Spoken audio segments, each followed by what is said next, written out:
Good afternoon, fans. We're back live on thehannibaltv.com today with a review of Dynamite, AEW Dynamite at the Coca-Cola Coliseum in Toronto, Ontario this past Wednesday, March 20th. It was actually the second show that the Hannibal TV covered, the first being Collision in Ottawa this past Saturday. And unlike Ottawa, this was pretty much a capacity house. According to Wrestling Observer, there were 6,278 tickets distributed. The place definitely looked packed. I know some people were talking about shots during the pre-show and before the actual start of Dynamite where the place looked less than full, but it was actually quite full, especially from where I was sitting right by the hard cam.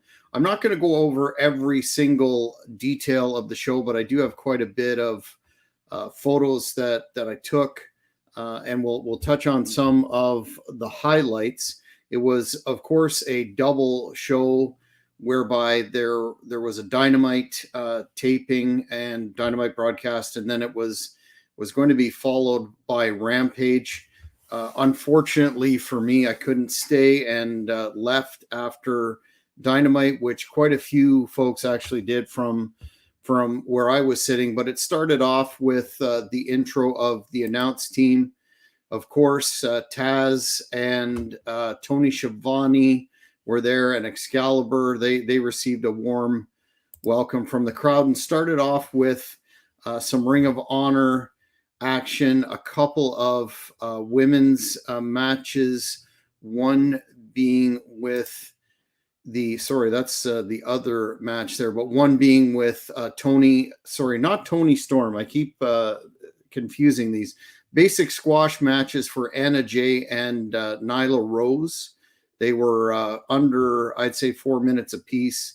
Pretty standard stuff. And then the elusive Evil Uno of the Dark Order made an appearance. He was supposed to be interviewed by us here at the Hannibal TV, and unfortunately canceled about a half an hour before the interview was scheduled to take place or slated to take place. But pretty over with the Toronto crowd having somewhat of the home country advantage anyway.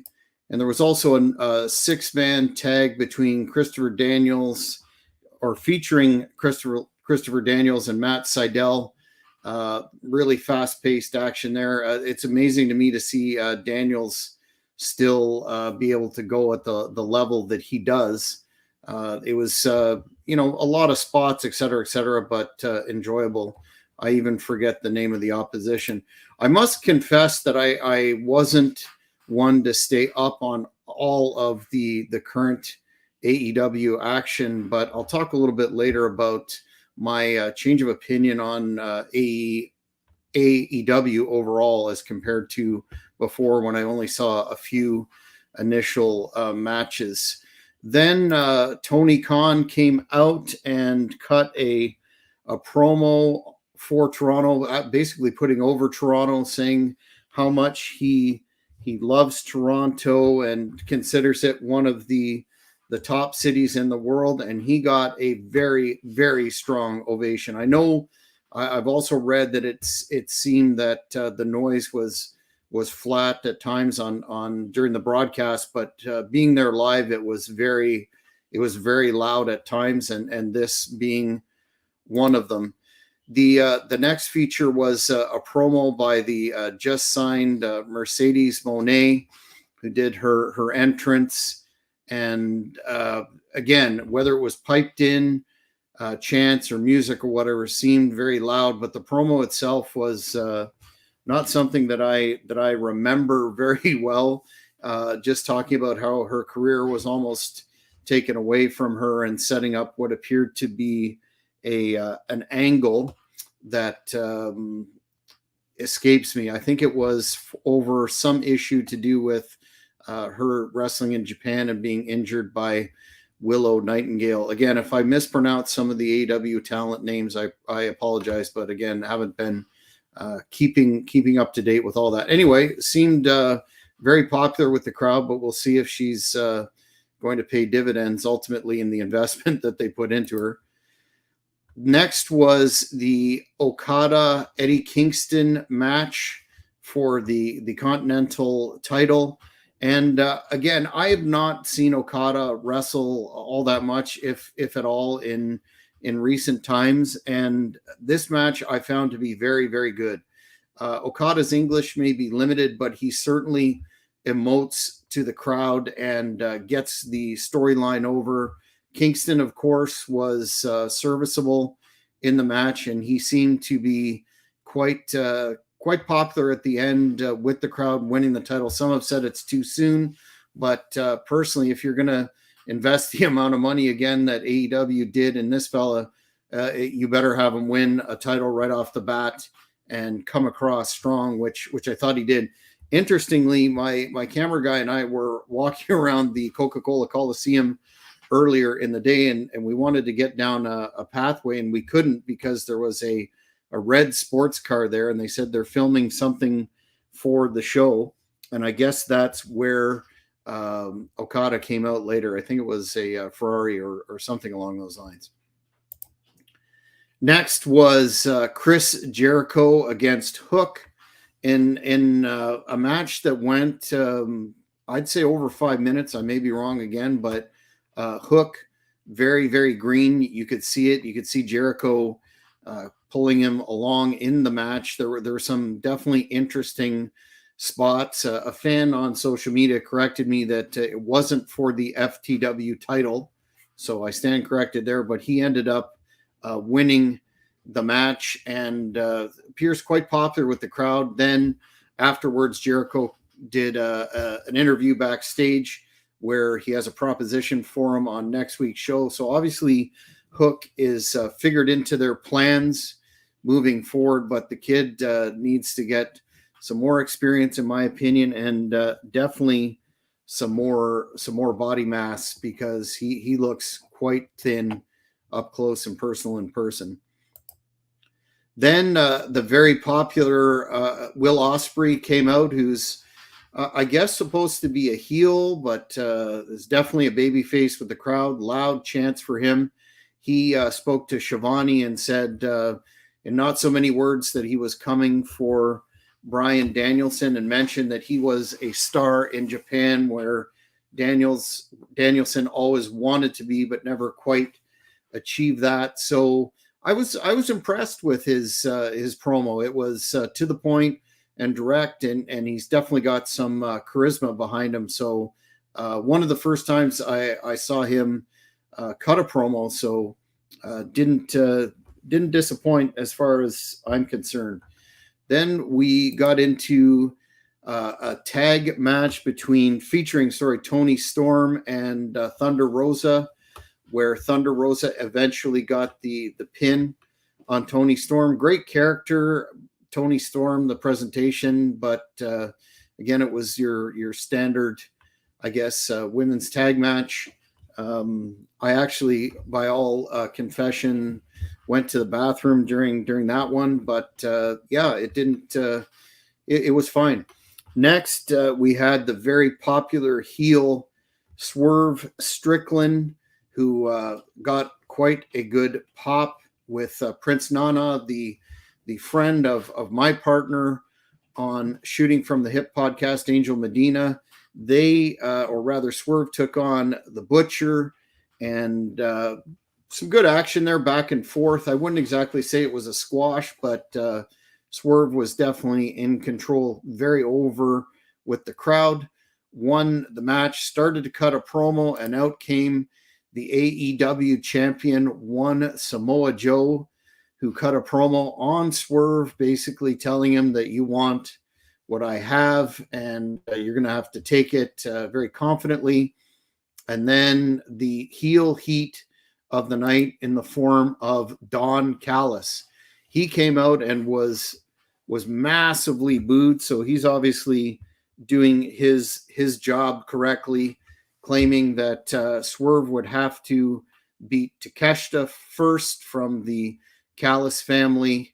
And again, massive, massive boos for Don. So I guess you can say he's doing his job. Then it was main event time, and of course the place went banana, as Pat Patterson used to say, over Edge, who had on this very excellent Toronto Maple Leafs gear. Of course, he was exceedingly over and popular for this I Quit match, but got to also talk about the work of Christian Cage, who really did a lot for that TNT title. Extremely smarmy, cocky heel work by him. Some of the highlights of AEW, in my opinion, in the last few years, and they really fought all over the place for this title, including you probably saw a lot of the coverage of them fighting in the stands where Edge put on a Maple Leafs jersey and took a Boston Bruins jersey, put it on Christian, and they had a little good old-fashioned hockey fight in the box. That really popped people. They fought all over the building, up into the backstage area. One particularly humorous area was when Christian ran into the women's washroom, and Edge chased him back out, and they eventually made it back to the ring area. They literally used all manner of weapons, including here you'll see Christian with a hockey stick coming down on Edge pretty significantly there. Edge ended up getting opened up as they fought through the commercial break. They were, as I commented on social media, both guys 50 plus, man, they really went full tilt. I was impressed, highly entertained throughout this match. It didn't seem that there was a break in the action.